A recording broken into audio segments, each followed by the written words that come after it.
Hi, Young School families. It's your Vice Principal, Miss Coaches. This week is National Tell a Fairy Tale Day.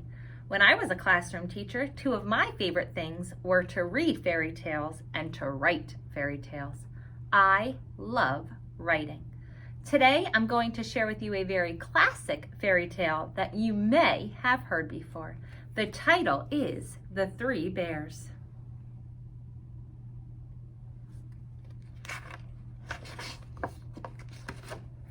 Once upon a time, there were three bears who lived together in a house of their own in the woods.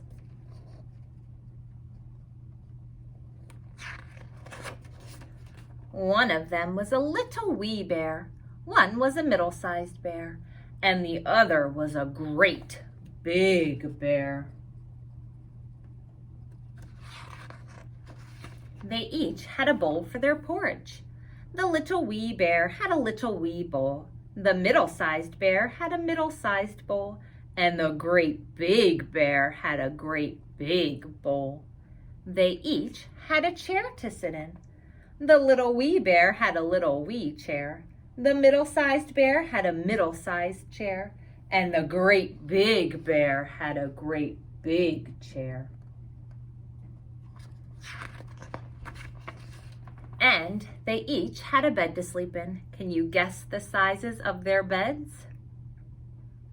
The little wee bear had a little wee bed. The middle-sized bear had a middle-sized bed. And the great big bear had a great big bed. One morning, the three bears made porridge for breakfast and poured it into their bowls. But it was too hot to eat. So they decided to go for a walk in the woods until it cooled. While the three bears were walking, a little girl named Goldilocks came to their house. First, she looked in the window, and then she peeked in the keyhole. Of course, there was nobody inside.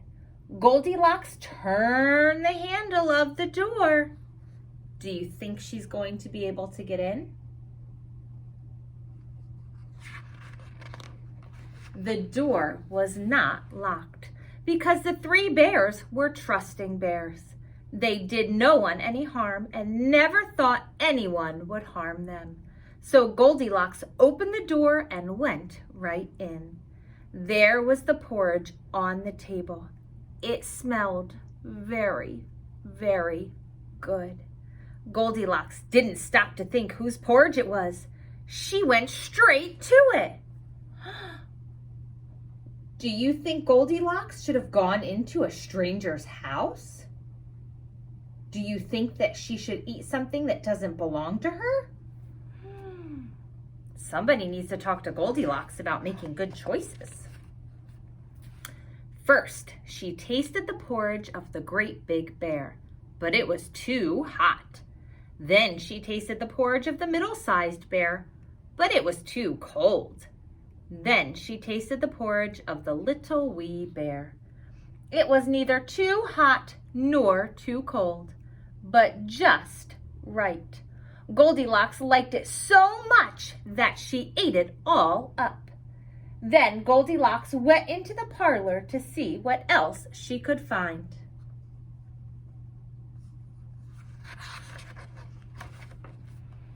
There were the three chairs.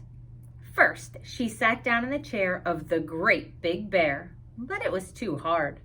Then she sat down in the chair of the middle-sized bear, but it was too soft. Then she sat down in the chair of the little wee bear. It was neither too hard nor too soft, but just right. Goldilocks liked it so much that she rocked and rocked. The bottom of the chair fell out. Down she went plump onto the floor. Goldilocks went into the bedroom where the three bears slept.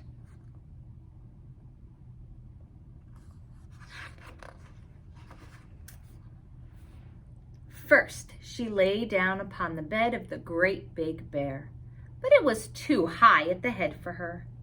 Then she lay down upon the bed of the middle-sized bear, but it was too high at the foot for her. Then she lay down upon the bed of the little wee bear. Do you think she's going to like it? It was neither too high at the head nor too high at the foot, but just right. Goldilocks liked it so much that she covered herself up and fell fast asleep. By this time, the three bears thought their porridge would be cool enough, so they came home for breakfast.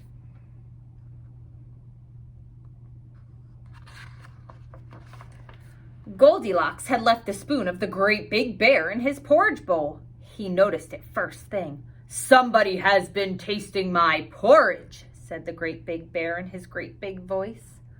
Goldilocks had left the spoon of the middle-sized bear in her porridge bowl too. "Somebody has been tasting my porridge," said the middle-sized bear in her middle-sized voice.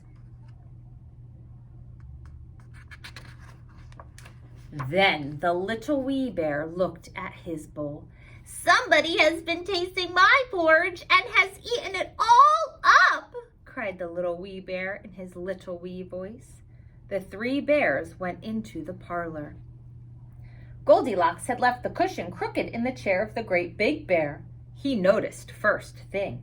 "Somebody has been sitting in my chair," said the great big bear in his great big voice.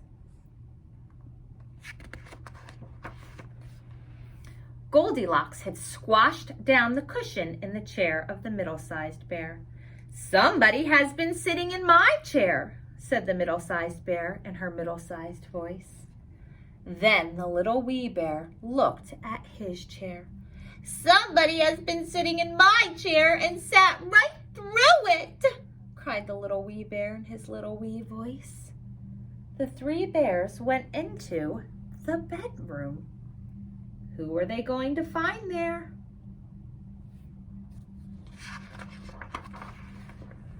Goldilocks had pulled the pillow of the great big bear out of place. He noticed it first thing. "Somebody has been lying in my bed," said the great big bear in his great big voice. Goldilocks had pulled the blanket of the middle-sized bear out of place. "Somebody has been lying in my bed," said the middle-sized bear in her middle-sized voice. Then the little wee bear looked at his bed. "Somebody has been lying in my bed, and here she is," cried the little wee bear in his little wee voice. This woke Goldilocks up at once. There were the three bears, all staring at her.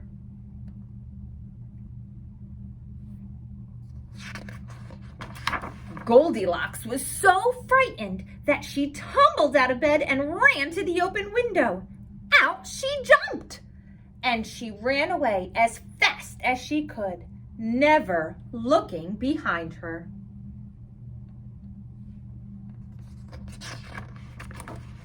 No one knows what happened to Goldilocks after that. As for the three bears, they never saw her again. Do you think that they started locking their door when they went on walks? I hope so. Thank you for joining me for story time today. I hope that this week you find more awesome fairy tales to share with your family. Be safe, be well. I'll see you soon.